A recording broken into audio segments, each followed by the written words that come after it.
શિક્ષણ મંત્રી ધર્મેન્દ્ર પ્રધાનના રાજીનામાની સાવલીમાં પ્રતિક્રિયા, ફટાકડા ફોડીને ચોકલેટ વેચવામાં આવી. દિલ્હીના જંતર મંતર પર પેપર લીક મુદ્દે શિક્ષણ મંત્રીના રાજીનામાની માંગ સાથે આંદોલન ચાલી રહ્યું હતું.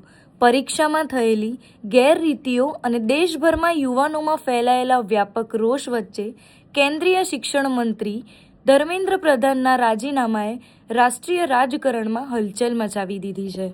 ધર્મેન્દ્ર પ્રધાનના આ અણધાર્યા પગલાંથી સરકાર અને શાસક ભારતીય જનતા પાર્ટીના ટોચના નેતાઓએ પ્રતિક્રિયા આપી છે.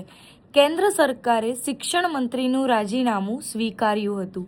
સાવલીના પ્રવેશદ્વાર પાસે ફટાકડા ફોડાઈને ચોકલેટ વહેંચી વિદ્યાર્થીઓની જીતના વધામણા કરાયા હતા.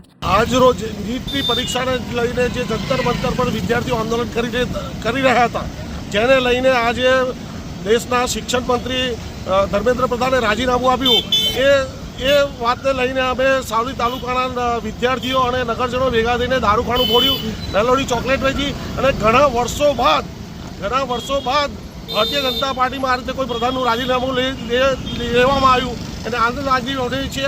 બીજું, વિદ્યાર્થી જે આંદોલન કર્યું એ ધન્યવાદને પાત્ર છે અને આખા ભારતભરમાંથી વિદ્યાર્થીઓને સમર્થન મળ્યું.